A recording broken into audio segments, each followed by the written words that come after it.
한빛장로교회 김사무엘 목사입니다. 오늘은 마태복음 10장 29절에서 31절의 말씀을 가지고 하나님의 계획과 섭리라는 제목으로 함께 은혜를 나누도록 하겠습니다. 불면증에 시달리던 어떤 사람이 결국에는 병원에 입원해서 치료를 받게 되었습니다. 이 사람은 병원에 입원한 날 병원이라는 생각에 안심이 돼서 그런지 그날 밤 모처럼 깊은 잠에 빠져 숙면에 들어갔습니다. 정말 이런 단잠을 자는 것이 몇 년 만의 일인지 모릅니다. 그런데 밤 10시쯤 되었을까요? 그날 처음 근무하는 초년병 간호사가 들어오더니 김아무개 환자님, 수면제를 잡수시고 주무셔야죠 하며 그 사람을 흔들어 깨웠습니다. 그 사람은 그때 깨어나 수면제를 먹고 그날 밤을 꼬박 뜬 눈으로 세웠다고 합니다. 여러분, 사람이 사람을 돕고 치료하는 데는 언제나 이런 한계가 있기 마련입니다. 근데 우리 주님의 보호하심이 얼마나 완전하신지 오늘 본문에서는 이렇게 말씀하십니다. 너희에게는 심지어 머리털까지도 다 세신 바 되었나니 두려워하지 말라. 너희는 많은 참새보다 더 귀하느니라. 벌써 20년 전의 일이네요. 제가 목사 안수를 받기 위해서 마지막 단계로 노회 때 노회원들 앞에서 신앙 고백을 설교를 할 때였습니다. 그때 돌아가신 우리 서보필 목사님이 저에게 이런 말씀을 하셨습니다. 김 전도사님, 노회 석상에서 설교를 할 때 어떤 경우에도 자연, 내추럴이라는 단어를 쓰면 안 됩니다. 이 자연이라는 말에 지극히 알러지 현상을 가지고 있는 목사님 한 분이 계신데 좌우간 자연이란 말만 나오면 그날 안수받을 사람은 아주 곤욕을 치릅니다. 그런데 정말 그래요. 우리가 자연 아주 쉽게 말하고 툭하면 운이 없다, 재수가 없다는 말을 함부로 쓰지만 이 세상에는 자연이 되어진 일이 하나도 없습니다. 모든 것이 하나님의 계획 가운데 창조되었고 하나님의 섭리 가운데 운행되고 있고 성경 어디에도 운이라든가 재수라는 단어도 없습니다. 그러니까 운이 없다는 말이나 재수라는 단어는 성경적인 말이 아닙니다. 성경에서는 무슨 일이 일어날 때 그때에 혹은 이때에 하는 말을 사용하고 있습니다. 한 가지 예로 우리 주님이 이 땅에 태어나시던 때의 일을 기록하고 있는 누가복음 2장 1절의 말씀은 이렇게 시작을 합니다. 그때에 가이사 아구스도가 영을 내려 천하로 다 호적하라 하였으니, 하나님의 말씀 미가 5장 2절에는 베들레헴 에브라다야 너는 유다 족속 중에 작을지라도 이스라엘을 다스릴 자가 내게서 내게로 나올 것이라. 그의 근본은 상고에 영원에 있느니라고 메시아는 베들레헴에서 탄생하실 것을 예언하고 있습니다. 그러면 우리 예수님은 베들레헴에 사는 어느 처녀에게 잉태되어야 했습니다. 그런데 예수님은 베들레헴에서 자그마치 80마일 300리나 넘게 떨어진 저 북쪽 시골 마을인 갈릴리 나사렛의 처녀 마리아에게 잉태되었습니다. 교통수단이 발달되지 못한 당시에 자기 마을조차 나가보지 못하고 죽는 사람들이 허다한 때인데 임신해서 만삭이 된 마리아가 80마일이나 떨어진 베들레헴에 가서 아기를 낳을 이유가 전혀 없었습니다. 그러면 우리 예수님은 나사렛에서 태어나 나사렛에서 자라난 성경에서 예언된 메시아와는 전혀 상관없는 분이 될 뻔했습니다. 그런데 10달이 차서 마리아가 만삭이 되었을 때 갑자기 로마 황제인 가이사라 아구스토가 모든 사람들에게 호정령을 내리는 것입니다. 마태복음 1장에 등장하는 예수님의 족보에 보면 예수님은 육신적으로는 아브라함으로부터 42대 손이고 다윗으로부터 28대 손입니다. 그러니까 요셉은 베들레헴 사람으로 나사렛에서 와서 살고 있었던 것입니다.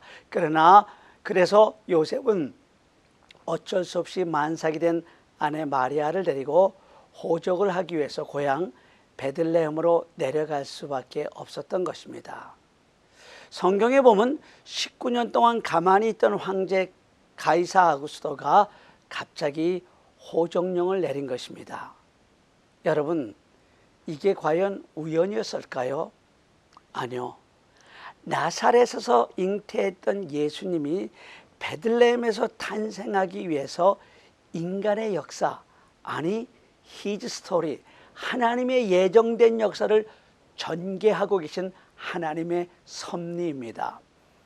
하나님의 계획 안에서 이루어진 필연의 역사라는 겁니다. 우리 교회 부목사님의 아들인 은성이가 태어날 때 토요 새벽 기도를 마치는 시간이었는데 갑자기 박사모님이 진통을 시작하셨습니다. 아직 예정일이 한참 남았습니다. 전화를 받자마자 박 목사님이 집으로 달려가 사모님을 모시고 병원으로 가고 있는데 진통이 심해지더라는 겁니다. 병원에 도착했는데 새벽이라 아직 의사가 병원에 아직 오지 않은 것입니다. 간호사들은 Don't push, 제발 힘을 주지 말라고 사정을 합니다. 여러분, 그런데 그게 사람의 마음대로 됩니까? 그만 은성이가 응애하고 태어난 것입니다. 그런데 우리 하나님은 아기 예수를 베들레헴에 탄생하게 하기 위해서 이방 황제의 정치적 수단을 활용하시고 우리 인간의 구원 역사를 이루기 위해서 한 여인의 생리 현상까지 활용하십니다. 아마 하나님은 나사렛에서 베들레헴까지의 거리를 계산하셨고 요셉과 나귀의 보폭과 속도를 측량하셨을 것입니다. 그리고 그들이 정확하게 베들레헴에 도착한 그날 밤 아기 예수가 태어나도록 하신 것입니다. 아주 기가 막힌 타이밍이요. 또 우리가 이렇게 생각해 보니까 하나님의 섭리와 계획이 정말 기가 막히다는 것입니다. 여러분, 그렇지 않습니까? 정말 그렇습니다. 인생에서 절대로 우연이란 없습니다. 우리 하나님의 역사에 수레바퀴를 잡으시고 1.1획도 틀림없이 지금 하나님께서 굴러가시게 하는 겁니다. 하나님의 말씀 성경은 태초에 하나님이 천지를 창조하시니라 하는 말씀으로 창세기 1장 1절로 시작이 됩니다. 여러분, 그렇습니다. 온 우주 만물을 창조하셨고 지금도 이 우주 만물을 창조하시는 분이 바로 우리의 아버지 하나님이십니다. 오늘 본문은 이런 우리 아버지의 하나님의 주권을 정말 하찮은 참새를 통해서 자녀들인 우리에게 이렇게 설명하고 있습니다. 29절입니다. 참새 2마리가 한 아살레온에 팔리지 않느냐? 그러나 너희 아버지께서 허락하지 아니하시면 그 하나도 땅에 떨어지지 아니하리라. 여기에서 아살리온이란 로마 화폐의 가장 작은 단위로 작년 하루 품삯인 데날리온의 16분의 1에 해당하는 아주 작은 금액입니다. 여러 가지 설명할 수 있겠지만 쉽게 설명하면 참새 한 마리는 몇 센트에 불과하다는 것입니다. 시장 바닥에서 10센트 동전 다임을 주면 참새 2마리를 준다는 겁니다. 25센트 동전 쿼러를 주니까 참새 5마리에 1마리를 덤으로 얹어 6마리를 주더라는 겁니다. 주부들이 저녁을 하려고 시장에 가서 채소를 파는 아주머니에게 아주머니 콩나물 500원어치만 주세요 그러면은 아주머니가 무슨 저울에 달아주는 것 아니지 않습니까? 그냥 아주머니의 손으로 한 움큼을 줍니다. 그러면 꼭 하는 말이 있어요. 이게 뭐예요? 왜 이렇게 적어요? 조금만 더 주세요 하면 아주머니는 조금 더 덤으로 줍니다. 오늘 본문의 참새가 그렇게 덤으로 줄 수 있는 그야말로 값싼 것이라고 생각하면 됩니다. 우리 하나님은 그런 값싼 참새에게도 관심을 가지고 계시다는 것입니다. 31절입니다. 두려워하지 말라. 너희는 많은 참새보다 귀하니라. 이 말씀에는 여러 가지의 의미가 포함되어 있지만 역시 우리의 가치, 우리의 밸류, 우리의 값을 말하고 있는 것입니다. 여러분, 우리 자신을 너무 과소평가해서는 안 됩니다. 우리는 하나님의 독생자 아들 예수 그리스도와 맞바꾼 존재입니다. 하나님은 독생자 아들 예수 그리스도를 십자가에 얹어 물 한 방울 피 한 방울 남기지 않고 다 흘려 죽게 하셨고, 그 피값으로 우리를 사시고 우리를 구원하신 것입니다. 그래서 하나님의 말씀 고린도전서 6장 20절에서 우리를 값으로 산 것이 되었다고 하셨고, 고린도전서 7장 23절에서는 너희는 값으로 사신 것이니 사람들의 종이 되지 말라고 하셨습니다.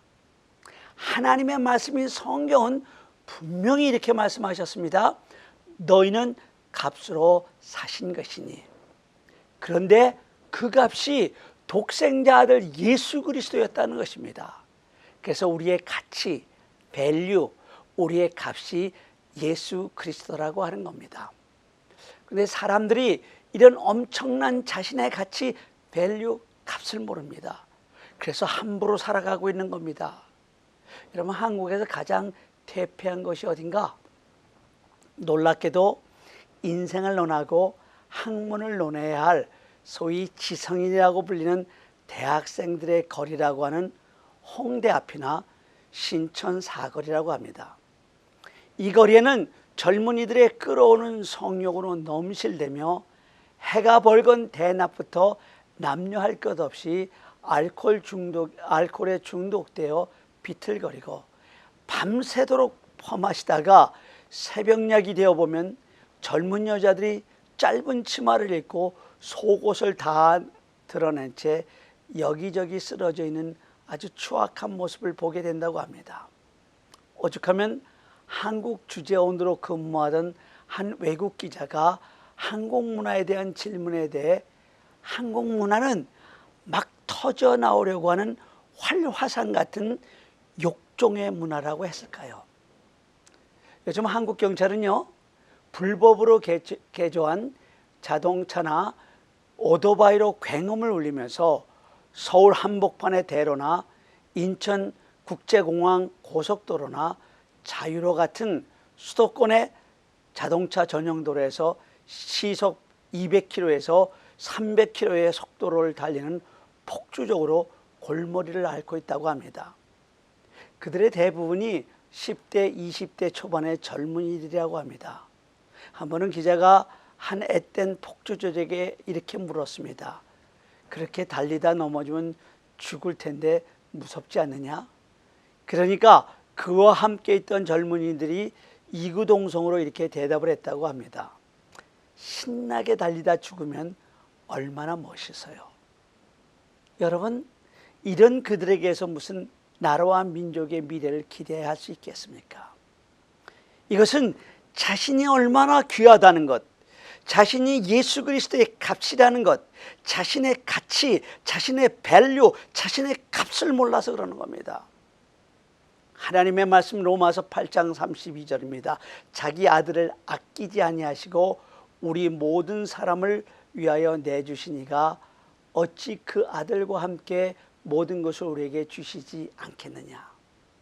우리를 위해서 하나님은 자기의 독생자 아들 예수 그리스도를 십자가에 얹으시고 못으로 쾅쾅 받으시며 우리에게 쏟아부어야 할 마땅할 하나님의 공의를 전부 다 아들 예수 그리스도에게 쏟아부으신 분입니다.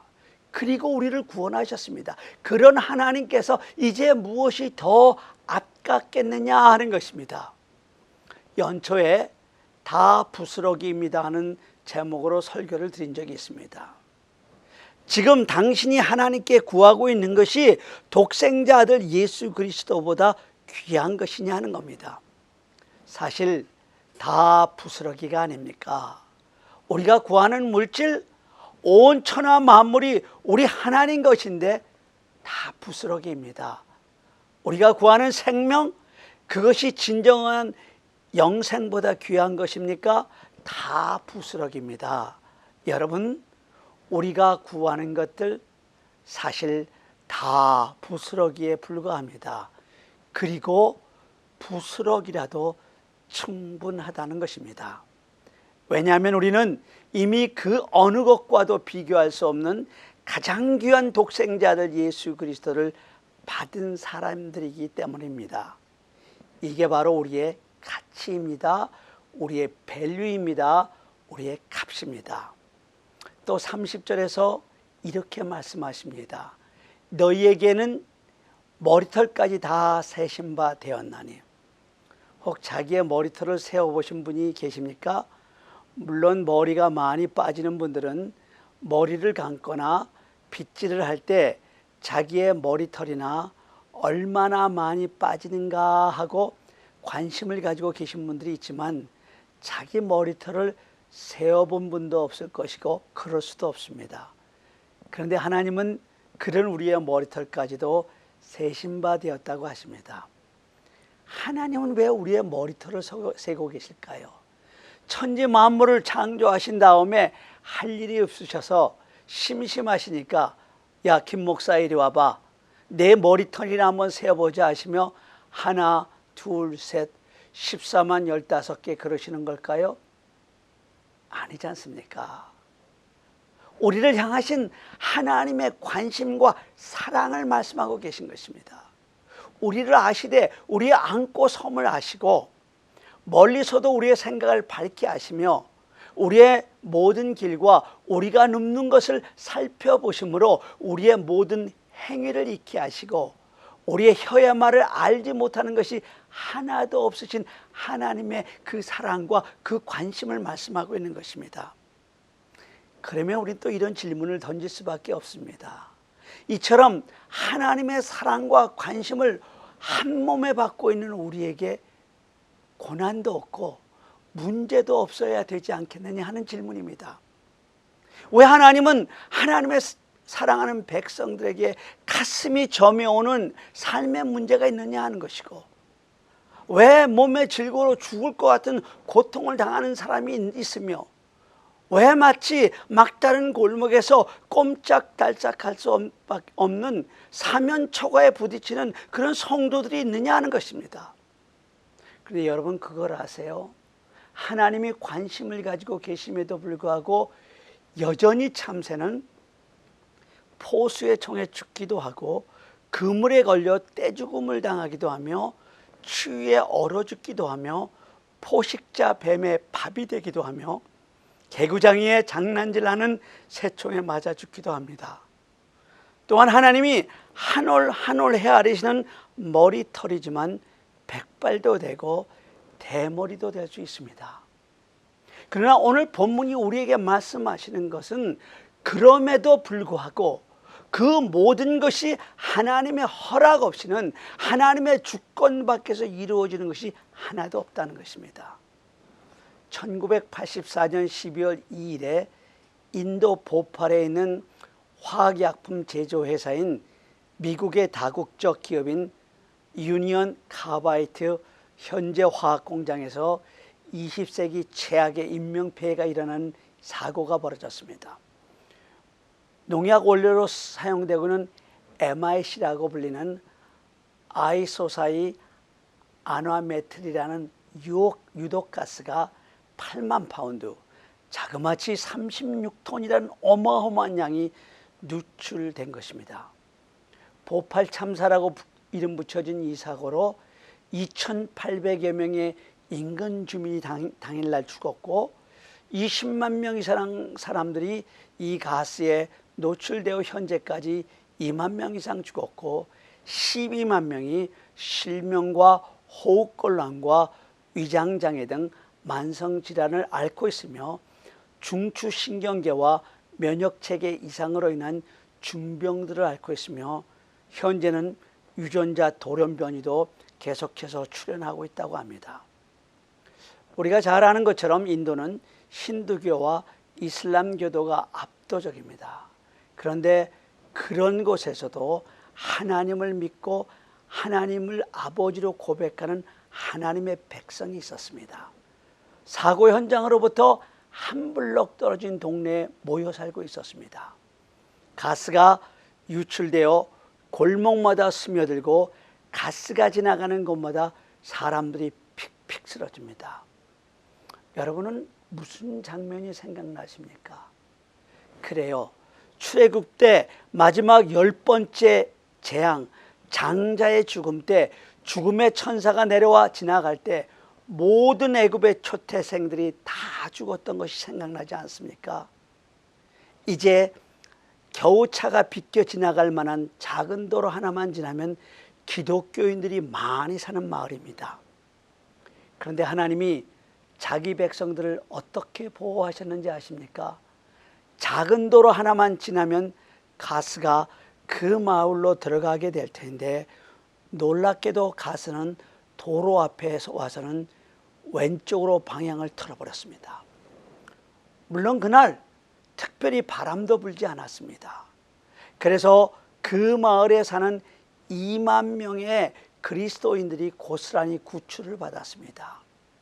사고 후 현지 조사단이 아무리 과학적으로 설명을 하려고 해도 이 문제, 그리 넓지도 않은 도로 하나를 두고 사는 크리스찬들은 한 사람도 피해가 없는가 하는 것을 설명할 길이 없었다고 합니다. 여러분, 그들이 하나님의 섭리, 하나님의 보호하심을 몰랐기 때문입니다.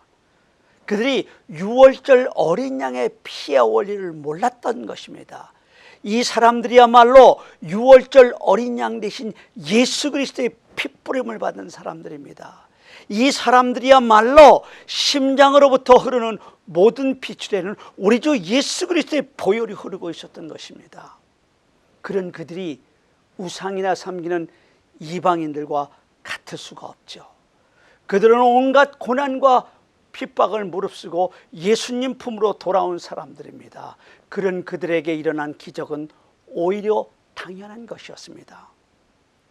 저 애굽에서 첫 번째 유월절 기적이 있은 후 수천 년이 지난 후 이방인의 땅 인도 보팔에서 또 한 번의 하나님의 구원의 역사 유월절 기적이 일어난 것입니다. 그래요. 우리 하나님의 계획과 섭리에 대해서 여러 가지 회의를 가질 수 있습니다. 질문을 가질 수 있습니다. 그러나 우리의 삶에서 일어나는 모든 일들이 하나도 하나님의 손길을 떠나서 일어나는 사건이 하나도 없습니다. 특별히 당신이 지금 당하고 있는 그 고난, 거기에는 반드시 하나님의 섭리와 계획이 들어 있습니다. 지금 당신에게 일어나고 있는 일들이 하나님께서 당신에게 무관심해서 일어나는 일이 아니라는 것입니다. 이 모두 다 하나님의 계획과 섭리 안에서 일어나는 사건들입니다. 그래서 우리는 이런 믿음을 가져야 합니다. 내가 고난받고 있을 때도, 내가 고통 가운데 있는 지금도 하나님의 섭리의 손길이 나와 함께 하시며, 지금 내가 당하고 있는 이 고난은 절대로 우연이 아니고 나는 만세전에 계획하신 하나님의 계획 안에서 고난을 받고 있으며, 하나님은 이 고난을 통해서 나를 하나님이 기뻐하시는 모습으로 지금 빚어가고 있다는 믿음을 가져야 합니다. 그런 믿음을 가질 때 고난 중에서도 하나님을 사랑하는 자, 곧 그의 뜻대로 부르심을 입은 자들에게는 모든 것이 합력하여 선을 이룬다는 고백을 할 수 있는 것입니다. 이야기를 하나 하고 말씀을 정리하도록 하겠습니다. 기계에 대해서 잘 알고 있던 한 기능공이 바로 이 하나님의 계획과 섭리에 대해서 온갖 질문과 회의를 가지고 불평불만을 하며 살았습니다. 근데 어느 날 실로 옷감을 짜는 모직 공장을 방문하여 직조기계에 대해서 설명을 듣게 되었습니다. 그가 자신이 그래도 웬만한 기계를 잘 안다고 자부했었는데 이 직조기계에 대해서는 도저히 이해할 수가 없었습니다. 수없이 많은 바퀴와 헤아릴 수 없는 실이 온갖 방향으로 윙윙 소리를 내며 돌아가고 있으면서도 한쪽에서는 현란한 무늬와 아름다운 색깔을 가진 천이 나오는 겁니다. 이 사람이 자세히 보니까 직조기계의 모든 움직임은 닫혀져 있는 큰 개의 중심부와 연결되어 있음을 알게 되었습니다. 그래서 그 기계의 원리를 알고 싶은 마음에서 그를 안내하는 사람에게 그 내부를 보여달라고 부탁했습니다. 그랬더니 그 안내원이 한마디로 주인이 열쇠를 가지고 있습니다 하는 대답으로 거절을 했습니다.